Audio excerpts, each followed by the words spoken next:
اس کے بعد سے جب سے شیر افضل مرت کے کوئی شو کا نوٹس جاری کیا گیا ہے اس کے بعد سے پی ٹی آئی کے اندر جو ہے وہ ایک اور آپس میں لڑ پے ہیں. وہ ایک دھڑا کہتا ہے کہ نہیں ان کو یہ کچھ نہیں ہوتا, شیر افضل مرت جو ہے وہ اس کی وجہ سے جو ہے ہماری الیکشن کیمپین چلی ہے, اور وہ دبنگ آدمی دبنگ جڑا لفظ ہے نا انہیں بڑا ساڈا بڑا بیڑا کر کرتا ہے پچھلے 2-3 سال کے اندر. جو بدتمیزی کر سکے, جو وڑیا کہہ سکے, جو گالم گلوچ کر سکے, انہیں دبنگ کر دیا ہے, دبنگ قسم کا. اور یہ ٹپکل یوٹیوب اور سوشل میڈیا لینگویج جو ہے نا وہ اس کے اندر اس لفظ کو بڑی جو ہے وہ پروموشن ملی کہ اگلا بدتمیزی کرے, اگلا جو ہے وہ اگلے سے گالم گلوچ کرنا شروع کر دے, تو ہمارے یہاں پہ ان کے وہ جو جتنا لوڈا لپاڑا ہے وہ بیٹھ کے اپنی ٹویٹس کے اندر اور تھمبنیلز کے اندر جو ہے وہ لفظ استعمال کرنا شروع ہوا تھا. فلاں نے دبنگ جواب دے دیا, فلاں نے منہ توڑ جواب دے دیا. تو یہ منہ توڑ تے دبنگ ہی جڑا نا اتنے تک لایا سن, یہ جڑا منہ توڑ دبنگ سٹائل آف بیسیکلی پالیٹکس ہے نا وہی ہمیں یہاں تک آج کھینچ کے لے کر آیا. میں آپ کو ایک بات بتاؤں, 9 مئی اگر سکسیسفل ہو جاتا نا جو ارادہ تھا اور جو جس طرح ایکسیکیوٹ کیا گیا تھا, تو آپ یقین کیجئے کہ پاکستان کی تاریخ کی کتابوں کے اندر یہ لکھا جانا تھا کہ پاکستان تحریک انصاف کا دبنگ مظاہرہ, یہ لکھا جانا تھا. آج یہ جو ان کے گلے پڑا ہوا ہے نا اور یہ بیٹھ کے اس میں سے کنی کتراتے ہیں کہ نہیں اس کی آپ تحقیقات کریں, دیکھیں کون تھا, یہ سازش ہو گئی, یہ سب کچھ ہو گیا, یہ صرف اس لیے ہے کیونکہ وہ کامیاب نہیں ہو سکا. اگر وہ کامیاب ہو جاتا نا تو انہی کے جنا لوٹا لپاڑا جڑا بیٹھا ہے نا آج کل, آدھوں کو جن میں سانپ لڑ گیا ہے, آدھے جو ہے وہ ابھی بھی جو ہے وہ سانپ بنے ہوئے ہیں, تو انہوں نے سب نے اپنے تھمبنیلز کے اوپر جو ہے نا وہ یہی لکھنا تھا پاکستان تحریک انصاف کا دبنگ مظاہرہ. ان میں سے کئی جو ہے آج بھی اپنے تھمبنیلز اسی طرح بناتے ہیں, آپ اٹھا کے دیکھ لیجیے گا. تو خیر ہے, وقت کے ساتھ ساتھ جو ہے یہ ہو جائے گا, ٹھیک ہو جائے گا.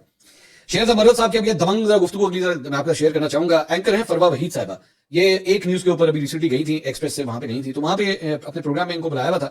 تو انہوں نے ذرا شیر افضل مرت صاحب سے ذرا تھوڑے سے سخت سوالات کر لیے. تو اس پہ شیر افضل مرت صاحب نے کہا محترمہ مجھے آپ کے انٹرویو سے اندازہ ہو رہا ہے کہ آپ کے منہ میں بالکل پٹوانن کی زبان ہے, تو آپ بعد میں آرام سے اپنے سوالات کو دیکھ لیں, مجھے آپ کے سوالات سے تعصب کی بو آ رہی ہے. میں روزانہ 8-10 انٹرویوز دیتا ہوں, برائے مہربانی آپ اپنے سوالات کی نوعیت پر ذرا غور کر لیں. مجھے کیوں اس طرح محسوس ہوا کہ مجھے آپ کو یہ کہنا پڑا, آپ کے سوالات کافی اوفینسو ہیں. آپ کو یہ حق نہیں ہے کہ آپ جس انداز میں سوال کرنا چاہیں کر سکتی ہیں, اگر آپ جس انداز میں سوال کریں گے پھر جواب دینا جس انداز میں وہ میرا حق ہے, لہٰذا آپ خاتون ہیں, میں احترام کرتا ہوں. تو انہوں نے فروا وحید صاحبہ کو پٹوارن کا جو ہے وہ لقب دے دیا. اچھا میں تھوڑا سا میں نے یہ کلپ دیکھا ہے, یہ فروا وحید جو ہے وہ نسبتاً ایک جونیئر اینکر ہے, میں ان کو بھی کنسیڈر کرتا ہوں جونیئر اینکر, ان کو زیادہ دیر نہیں ہوئی ابھی اینکرنگ کرتے ہوئے. یہ شیر افضل مرت صاحب اس طرح کی لینگویج میرے ساتھ کسی نے بیٹھ کے ذرا بول کے دکھائیں. یہ جو ہے نا یہ ایکچولی یہ شیر افضل مرت صاحب جو کہنا میں 8-10 انٹرویو دیتا ہوں, آپ 8-10 انٹرویو جو ہے نا وہ یوٹیوبرز کو دیتے ہیں جا کے, اور نوے لونڈے لپاڑے جڑے ہیں نا وہ جو آپ کے آگے پیچھے گھومتے پھرتے ہیں, جو آپ کو بڑھ گیا اسٹائل آف پالیٹکس کے اوپر بڑا آپ کو داد دیتے ہیں نا, یہ آپ ان کے ساتھ یہ لینگویج یوز کرتے ہیں. You need to behave yourself and you need to learn how to talk to a woman. یہ کوئی طریقہ نہیں ہے ایک خاتون صحافی سے بات کرنے کا. اور میں حیران اس بات کے اوپر, یہ جو ایک نیوز ہے یہ اس کی مینجمنٹ کو اس کو ٹیک اپ کرنا چاہیے. کیا آپ کو بات کرنے کی تمیز نہیں ہے, ایک اینکر سے بات کس طرح کرتے ہیں آپ؟ مطلب وہ اگر آپ اس کو پٹوانن کہہ رہے ہیں وہ بھی آپ کو کہہ سکتی تھی, آپ کے جاہل قسم کے آپ سیاستدان ہیں, وہ بھی آپ کو آگے سے یہ بات کر سکتی تھی. تو ایک ڈیکورم ہوتا ہے میڈیا کے اوپر بیٹھنے کا, چینلز کے اوپر بیٹھنے کا. آپ کو پرابلم یہ ہے نا کہ آپ کو عادت پڑ گئی یوٹیوب کی.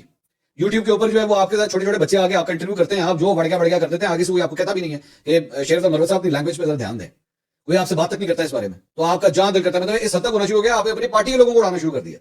مطلب بیرسٹر گوہر جو ایکچولی عمران خان صاحب کے جانب سے نامزد چیئرمین تھے, آپ نے ان کو بھی اڑا دیا, کیونکہ آپ سمجھتے ہیں کہ اب میں کسی کو جواب دے ہی نہیں ہوں, مجھے فرق ہی نہیں پڑتا, میں جس کو جو مرضی کہہ دوں. جناب میری فالوئنگ بہت ہو گئی ہے, اٹ ڈزنٹ میٹر, میں آئی ڈیم کیئر کہ کسی کی کتنی فالوئنگ ہے, کتنے لائکس ہیں, کتنے سبسکرائبز ہیں. If you are wrong you will be called wrong, I don't care about that.